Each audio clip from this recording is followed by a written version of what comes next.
Diante disso aqui, e depois que vocês aprenderam nas igrejas, e eu não vou repetir o que falei ontem, sobre maldição hereditária, e essa é uma coisa antiga, que ganhou existência enlouquecida e fanática no Brasil nos anos 80.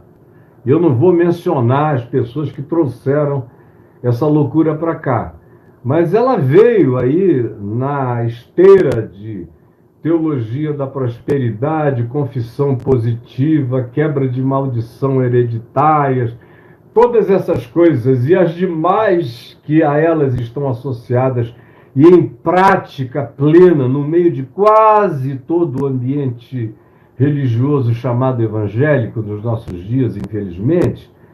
Então, eu disse de onde vinha essa história de maldição e como até hoje há uma quantidade enorme, a maioria absoluta dos crentes crê nisso. Por exemplo, nessa eleição que a gente teve, eu disse, muita gente votou em quem o pastor mandou votar, dizendo que quem não votasse ficaria sob maldição. Maldição pessoal, maldição particularizada, maldição singularizada, maldição para esmagar você e sua casa. Se você não votasse no candidato ordenado pelo pastor em nome de Deus, é ou não é verdade? Me falem se não foi assim. Eu não estou enganando nem mentindo. Todo mundo estava lá. Todo mundo viu. Aí tinha uma segunda maldição. Além de você ser amaldiçoado, caso não faça o que eu estou lhe mandando fazer politicamente, tem mais. O Brasil inteiro vai ser amaldiçoado. Todo o Brasil vai ser amaldiçoado. Se tivesse sido, por exemplo, no tempo da pandemia, que eles tivessem feito o que eles fizeram agora em 22, mandando votar num candidato, do contrário, o Brasil estaria amaldiçoado. E se você tivesse sido eleito um outro candidato, como foi o caso agora, estariam dizendo agora em todos os púlpitos que a pandemia chegou como maldição de Deus ao Brasil. Se o Brasil tivesse eleito uma outra pessoa, a maldição ficaria no mundo inteiro, mas não chegaria aqui. Era isso que estariam dizendo. Porque eu sei o script, eu sei como eles trabalham para manter a população sob o medo, o terror, o apocalipse zumbi da obediência. É isso que fazem, é terrível, é trágico, mas é isso. E as pessoas creem e ficam apavoradas, ficam com medo, meu Deus, e se eu fizer isso? Ou as leituras que você já fez. Meu filho está tomando droga, foi porque eu parei um ano de frequentar a igreja, de ir ao culto. Ou a minha filha, de 18 anos, está indo para o funk com uma bunda linda, e eu soube que ela está pegando todo mundo geral, porque eu parei de dar o dízimo. Eu recebi uma profecia que a minha carne está sendo comida da minha filha porque eu parei de trazer o dízimo para o pastor, para o tesouro do pastor. Não é o tesouro do Senhor, não é para nada disso, é para o bolso mesmo dos caras e você fica sendo enganado. E aí as maldições vão continuando. Teu marido se apaixonou por alguém, como tem gente acontecendo do mesmo modo todo dia. Aconteceu com o teu, como aconteceu com o da vizinha, e o da outra, e o da outra, e o da outra. Mas no seu caso, a interpretação é que foi maldição. Maldição. Por quê? Porque é isso que vocês aprenderam. Tudo é maldição. Jesus não serve para nada. Não serve para coisa alguma. O dízimo dado protege mais do que Jesus. A frequência ao culto, sem faltar, protege mais do que Jesus. A obediência às ordens pastorais, sejam elas quais forem, são mais importantes do que a obediência ao Evangelho, que você já nem lê, porque não precisa, já disseram para você que basta ouvir o que o pastor diz e seguir. E você vai seguindo, fazendo e atropelando o Evangelho de Cristo, louca e desnecessariamente contra você mesmo. Por quê? Porque tem medo que, se desobedecer o ungido do Senhor, você vai ser ferido. Uma maldição virá contra você. Tudo isso coisa inventada, produzida, gerada no laboratório do inferno, da criação de medo, de pânico e de controle sobre a alma ignorante. Aí vem Jesus e nasce de uma genealogia muito pior do que a sua, muito pior do que a minha. Minha genealogia, perto da genealogia de Jesus, é uma genealogia de santos e de santas. Há muito tempo. Meu Deus, que genealogia pesada essa aqui.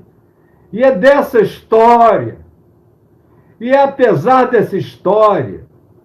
E é contra essa história que eclode o sol nascente das alturas, o maravilhoso conselheiro, Deus forte, o Pai da eternidade, o príncipe da paz, aquele que levou sobre si a iniquidade de nós todos, que se fez maldição de uma vez por todas, definitivamente em favor de todo aquele que crê. Todo aquele que crê. Quem de fato conhece o Evangelho, vive o Evangelho, pratica o Evangelho, é cheio da mente de Cristo, da consciência do Evangelho, selado pelo Espírito Santo da promessa, anda cheio do amor de Deus e dá o fruto do Espírito Santo, pode entrar no inferno, como Jesus disse. As portas do inferno não prevalecerão. Significando dizer que, olha, dá para passar na portariazinha e escapar. Não! Quando ele diz as portas do inferno, ele está falando, você entra, você arromba, você vai lá dentro, você tira e você puxa. Você arromba, inferno. Quando você fica cheio desse Espírito de Cristo e crê que na cruz ele levou toda a maldição, contra você não vale maldição. Como até o falso profeta Balaão falou para Balaque no Monte Moabe, quando ele foi contratado para amaldiçoar o povo de Israel, e ele tentou várias vezes amaldiçoar, e na terceira vez ele não conseguia. Ele tentava amaldiçoar e só saíam bênçãos. Na terceira vez, Balaque disse, olha, eu te contratei para tu dizeres o que é mal, não o que é bom sobre esse povo. Aí ele disse, eu não posso amaldiçoar aqueles a quem o Senhor abençoou, porque contra este povo não vale encantamento nem maldição. Contra este povo não vale encantamento nem maldição. Isso era no Velho Testamento, com a lei de Moisés, andando no deserto, com uma população inteira que Deus não deixou entrar em Canaã, porque é o pessoal do bezerro de ouro, da incredulidade, da fornicação, mas ainda assim, por causa de uma promessa do Senhor, olha o que Balaão, o falso profeta, diz, com conhecimento de causa, contra este povo não vale encantamento. Ora, se isso era assim no tempo da primitividade absoluta, da idade da pedra, das tábuas de pedra, dos Flintstones, da Bíblia, imagine agora, em Cristo Jesus, qual é a minha segurança, a sua segurança, a minha proteção. Eu entro no inferno. Ninguém tenha dúvida disso, não há lugar infernoso que me cause um arrepio. Não tenho arrepios a dar para o inferno. Meus arrepios são todos de amor, de alegria, de comoção, de compaixão, de perplexidade, quando eu vejo a beleza de Deus explodir num ser humano, ou na criação, ou na natureza. Agora, inferno, demônio, pode vir que é para ser traçado. Nenhum mal me sucederá, praga nenhuma chegará à minha casa. Eu sou descendência de Jesus, eu sou descendência de Cristo. Eu não sou filho de nenhuma dessas figuras aqui. Eu sou diretamente filho de Deus em Cristo Jesus.